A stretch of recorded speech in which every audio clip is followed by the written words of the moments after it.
On top how roads be for Edo State, the Honorable Commissioner for Roads and Bridges, Engineer Uzamere, don't talk say the state of the economy for we nation Naija join wetin dey affect the road project badly as contractors na businessmen and the increase for prices of goods also affect them. Engineer Uzamere yarned this one for one talk session with Tori people on Thursday, 15th February 2024 to chook mouth for the state of the roads for Edo State, especially for this period where everything for hard for we country Naija. The status of roads, especially in the states, and in the whole Nigeria as we speak, it's determined on a lot of factors.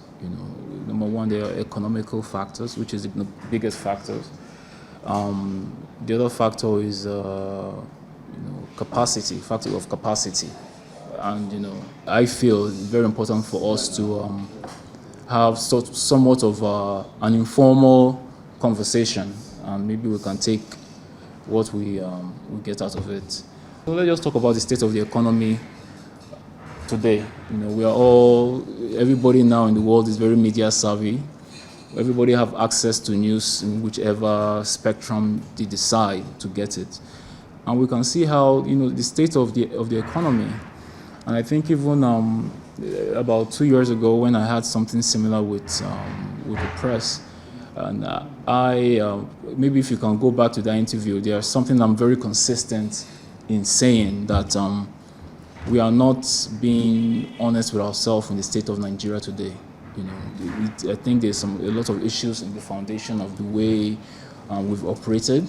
I was reading the news and we saw what I think the Minister of Power came out that we can no longer afford subsidy for electricity. I think in the beginning of this administration of His Excellency Mr. Godwin Obaseki, the economic team then, what we decided to do is, we decided that it's very important for us to think differently on how to manage an economy, how to manage a state. And I can remember when we were promoting a private power generating company called Uzamere Power. I don't know if anybody remembered that. The issue with the federal government, the issue with BADC not wanting to give us licenses, and it was a battle for years just to even to get licenses. And this was the issues we kept talking about, that listen, the way the government is run, run everything coming from the federal government with no input of the state, is not going to work. And they can't afford even all these subsidies, and all the feedstock for even generation of power is still run and controlled by the federal government, which is most important, which is gas, And it was a battle, and we thank God at least we won that battle. But just think about it now, what the federal government is even advising states to do now is what we started years ago, and it was a very tough ride getting to where we were. So for me, it's very important that we should be very honest with ourselves what's going on today. The commissioner talk say Edo State government do some roads wey be Agboba Simin Crescent, Ikpokpa, Boundary Road, Second Ugbo, Forestry and other roads wey dey inside Edo, and say work dey go on for some roads wey be Benin Abraka Road, Third by Ikpokpa Junction, Adolo Road, 19th Street and many other roads. Uzamere talk say the reason dem never complete some of the roads na sake of the budget wey the ministry receive, and say the money palava for Naija dey also affect their project, and that na why it is advisable for them to focus more on state roads. There is a misconception with that the state government does not work on roads that belong to the federal government. And also when it comes to road construction, I think even when we, to me, in terms of administration, we should look at systems, how to solve a system.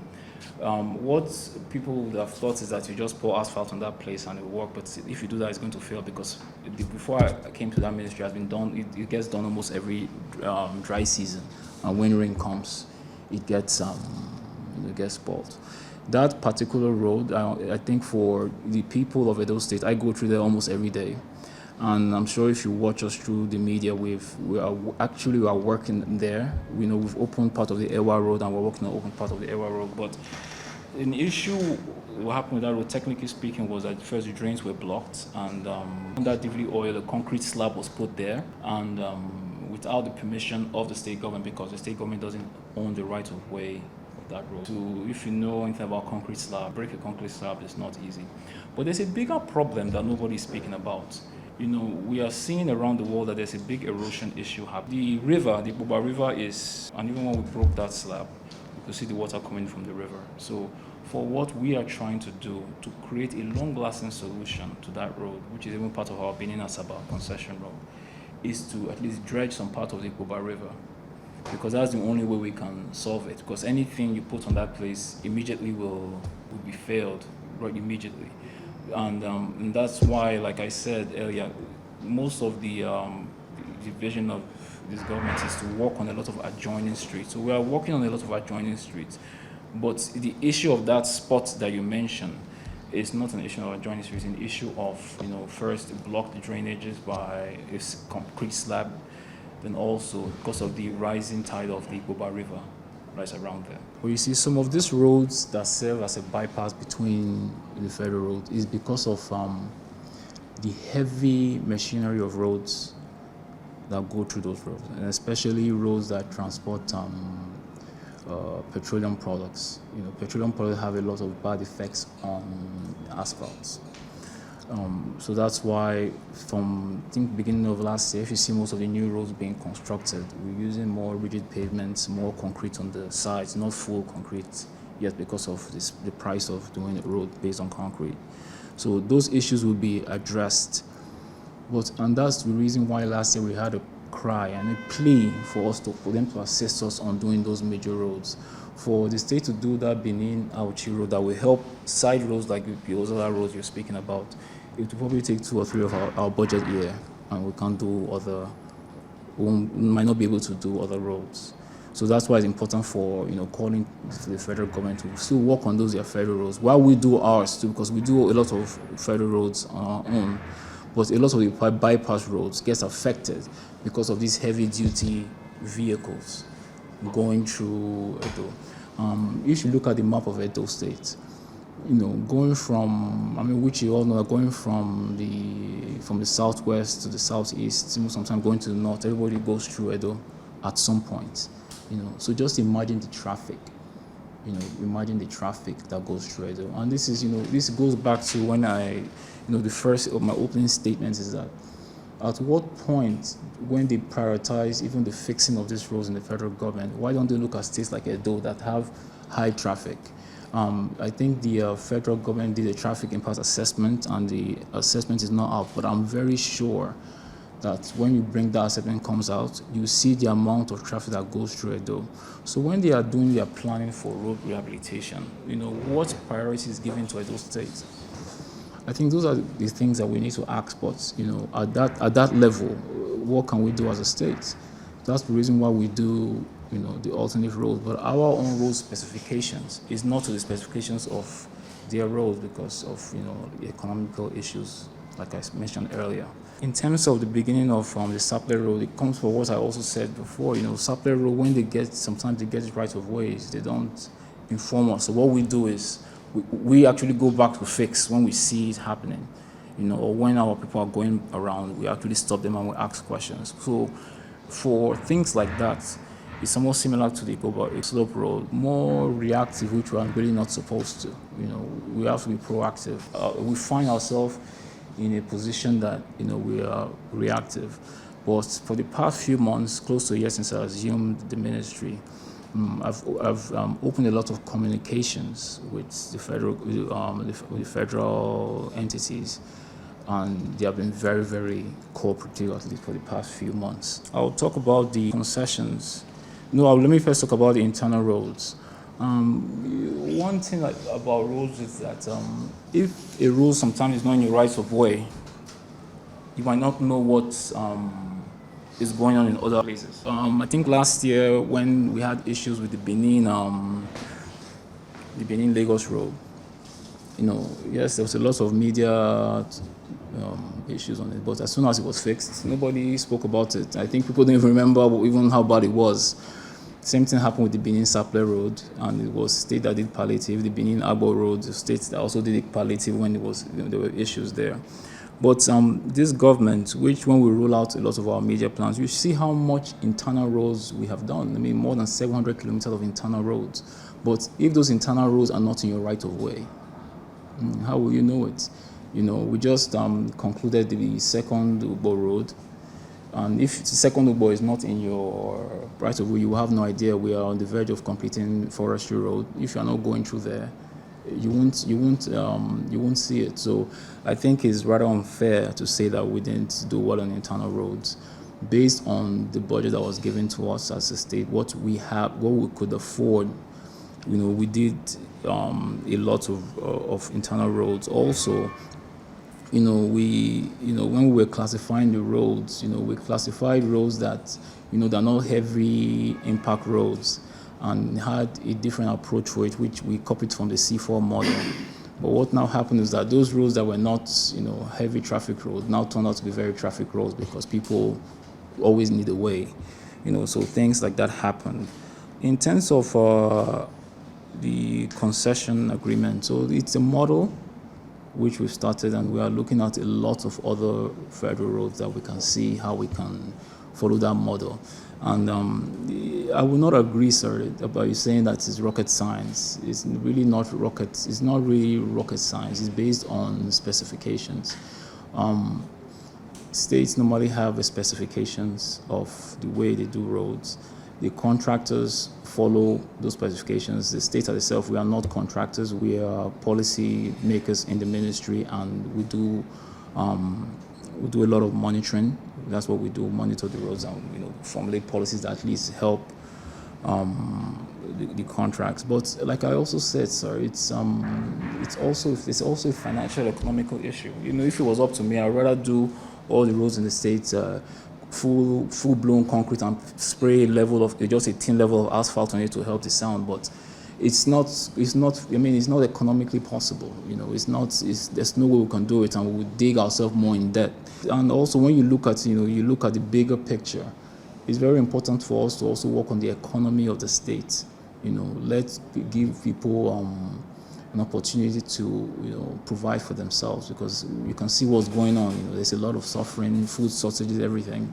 When we assumed this administration, our IGR was about 1.5 billion a month, and now we are pushing close to 4 billion. That growth is astronomical. That means, at least as an administration, there's something we are doing. For the construction of Third by Ikpokpan Junction, the commissioner tok say na the roundabout join wetin make the road look small, but the road go dey expanded when they finish work for the road. And come also tok say projects dey more expensive by 20 to 30% or more. The commissioner still chook mouth on the plans to redesign Ring Road and some other major roads for Benin City, and say their plans na to do projects wey go last long. It's an Uzamere chook mouth for gully erosion wahala wey Naija dey face, and say if dem no handle am sharply, e go cause disaster for future. We are going to start the takeoff time anytime from now, because we are also changing some designs of the road, since we have the finance now to get it done.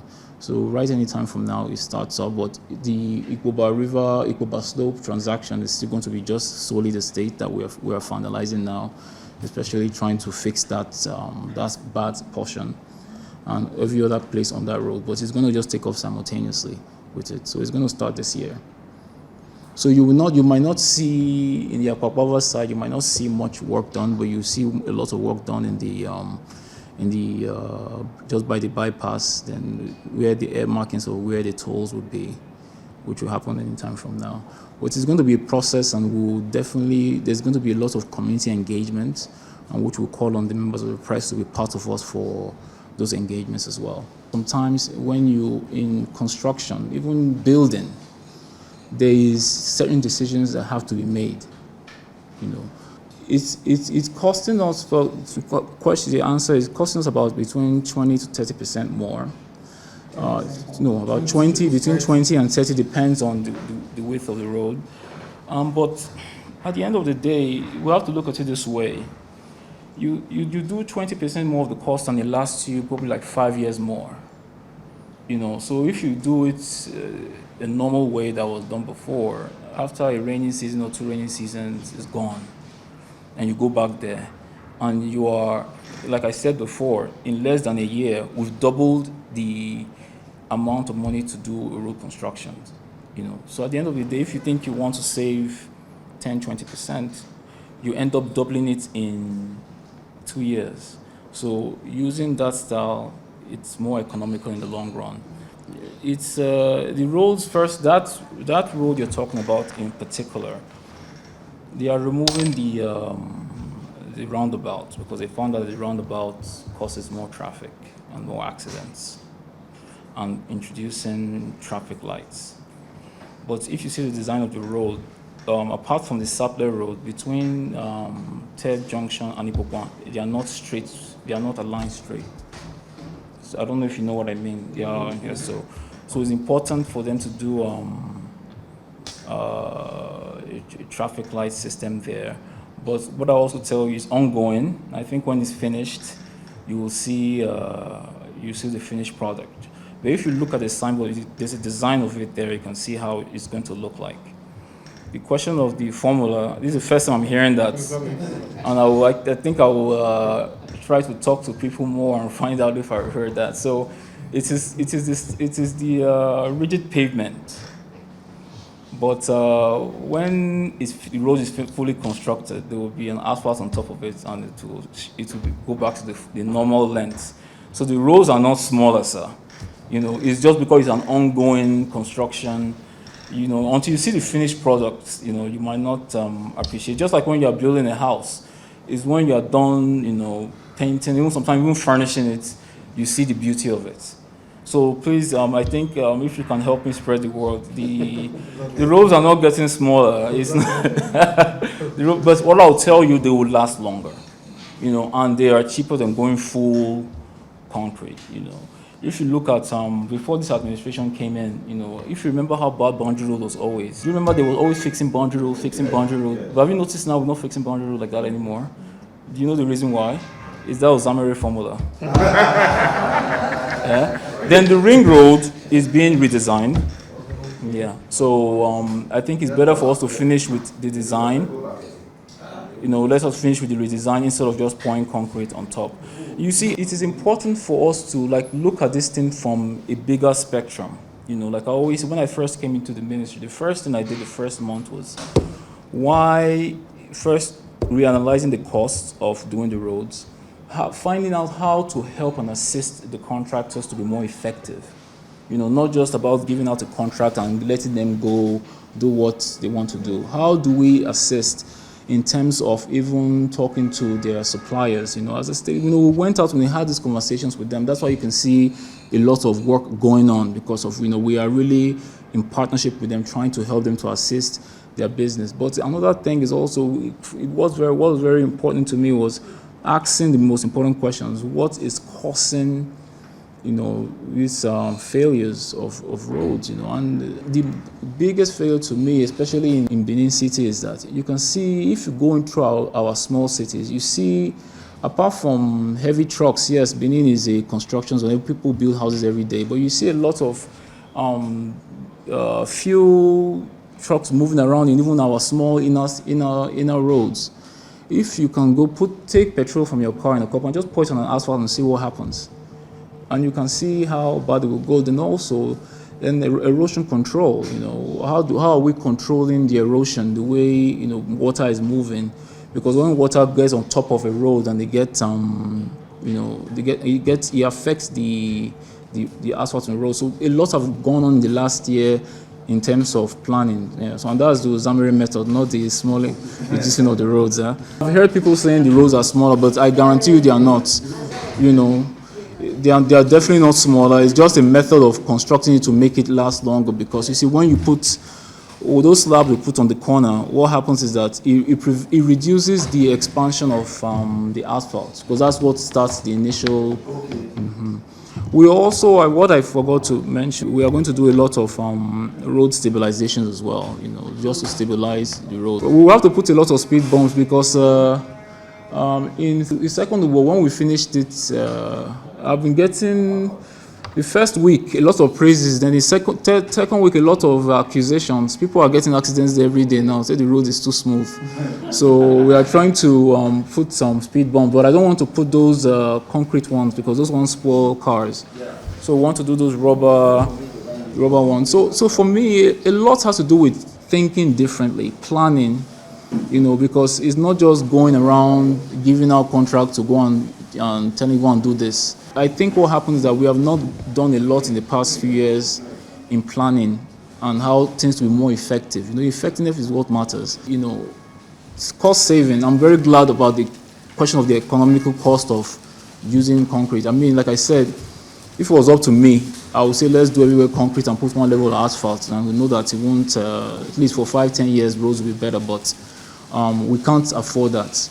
I really want to also use sharp sand instead of laterite. I don't know if you see what's going on in Anambra State now. I don't know if any of us travel to the east. A lot of gully erosion is going around Nigeria because of people excavating a lot of laterite from the earth. So if you just drive, going towards Anambra now, you see a lot of degradation of the roads. And if we don't address that in the next few years, there's a lot of natural disasters that will happen. Make una no forget say, as we see am, na so we dey talk am. We no dey take blame. From Benin City, Ekata Ojesele, TMC TV News.